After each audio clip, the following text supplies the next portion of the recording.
22nd of May, 1203. The war is not going well. Philip's troops have taken Gourney unconscious and have set up camp on the Bernier Peninsula.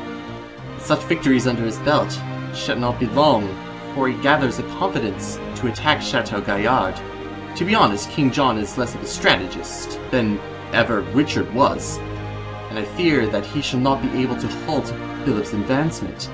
It saddens me to hear territory won by the Lionheart in fierce bloody battle lost so quickly at the hands of a weaker man. 11th of August, 1203. I was awakened this balmy August morning by the sound of clashing armor and men screaming. The inevitable has come to pass. Philip Augustus's troops have attacked the garrisons along the Seine. He has already gained much ground, so sudden and fierce was the assault. As our defenses were weakened in the onslaught, it is likely that the island fort shall fall before relief arrives. If so, Philip will lay in for the siege.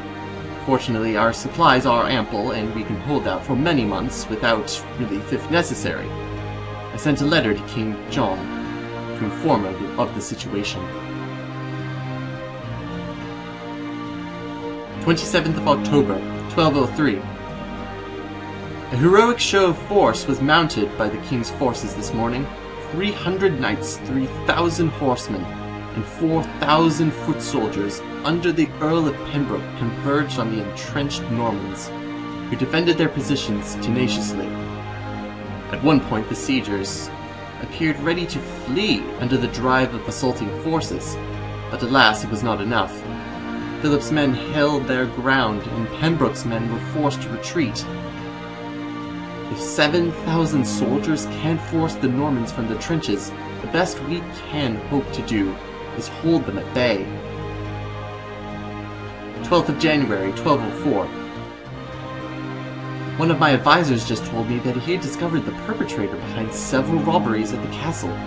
He said that his investigation required him to speak with the blacksmith, who is not himself available. But the smith's apprentice was available. The apprentice let on that when the smith is hired to make a lock and key, he often keeps the mold used to cast the key. It was then that my advisor realized he had stumbled upon the perpetrator. He immediately searched the premises, whereupon he discovered the ill-gotten goods and several key molds. I'm distressed that in this time when our very survival depends upon the cooperative efforts of every member of the group, this greedy opportunist is thinking only of himself. It pains me not to be able to make an example of him, but it would only worsen the already waning morale and leave us in the middle of a siege without a blacksmith. Instead, I have chosen to give the smith a stern warning for now. His real punishment shall have to wait. 15th of February, 1204. The castle food supplies are getting desperately low. All our hope lies on a relief effort devised by King John, while troops led by William Marshall occupy the siegers from the landward side. Supplies are to be stuck up to the castle from the Seine. If the plan doesn't work, our supplies shall be gone within 2 weeks, and the castle shall fall soon after. The outer bailey already has been severely weakened. 6th of March, 1204. It has become increasingly difficult to find the time to write in my journal. In fact, I'm only writing now because this may be the last chance I get to do so.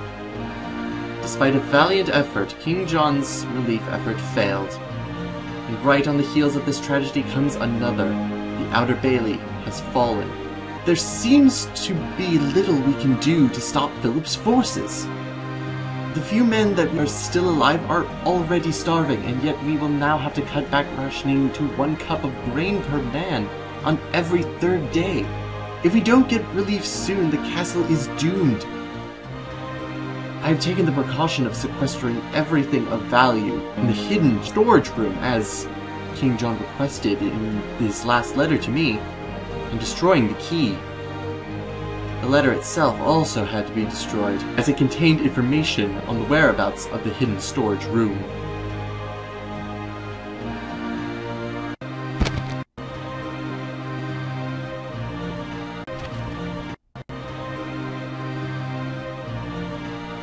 Private Journal of Roger de Lacy, 1196 to 1202. 17th of May, 1196. I arrived today at the glorious Chateau Gaillard, the care of which has been entrusted to me by my lord, King Richard, while he is away on the Crusades. Nor shall I consider this no small honor, as my lord regards this saucy castle as his daughter and only child. Although, admittedly, I don't know whether to call myself constable or nanny. This magnificent castle sits high atop a ridge of the Les Andelys Mountains, looking down defensively over Normandy's Seine River Valley. Here it stands before God and all, a constant taunting reminder, Philip Augustus, of his losses to our most valiant Coeur de Lion. And though the castle's hastily built walls are made of butter, I do not believe that Philip will strike at the taunt.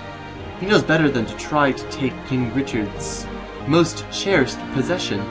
Nevertheless, I shall carry out my duty with all due ceremony. 7th of April, 1199.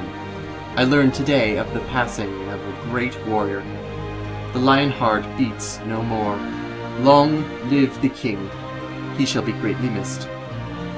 However, being so sudden and unforeseen, King Richard's death has left England without a king and Chateau Gaillard in a precarious position. Should Philip Augustus learn of King Richard's demise, and I don't doubt he shall, he won't waste time in attempting to retake those lands lost to my lord, beginning with the saucy castle. To tell the truth, he has been waiting some time for this opportunity, until a new king is chosen, whether it be Richard's brother John or his young nephew Arthur. I can only act according to my best judgment. Now, as always, preparedness is a soldier's best defense, and thus I have fortified the Seine and built a palisade around the island fort. I've even had a lock made for the entrance to the hidden storage chamber, the key for which I hid in a secret compartment of the armoire in the king's bedchamber. 1st of June, 1200. Sadly, our situation at Chateau Gaillard has not improved since King John assumed the throne. The terms of the Treaty of Les Goulets are an insult to the English people and to the memory of King Richard the Lionheart. In addition to 20,000 marks relief, our noble king also has returned to Vexen to Philip Augustus. It makes no sense. If relief was paid Philip because the Normans held the advantage is only that much greater now. How could he who once fought at his brother's side give back so easily the spoils of their efforts? Spoils for which English blood was spilled. It is not my position to question the king's actions, but anger consumes me. John has indeed earned the nickname Soft Sword. And yet, miraculously, Chateau Gaillard remains under Angevin rule. Perhaps John could not bear the thought of giving away King Richard's only progeny. However, with Richard gone and 20,000 marks of English currency to finance his troops, Philip shall surely try to change that. God knows he has never been one to honor a treaty. 16th of April, 1202. It took longer than I thought, but Philip's obsession has finally become more than he can bear. The traitor's feigned support for the Lusignans has given him the excuse he was looking for to declare war upon the royal house of England. And so he has begun his quest to restore the Norman Empire and his name.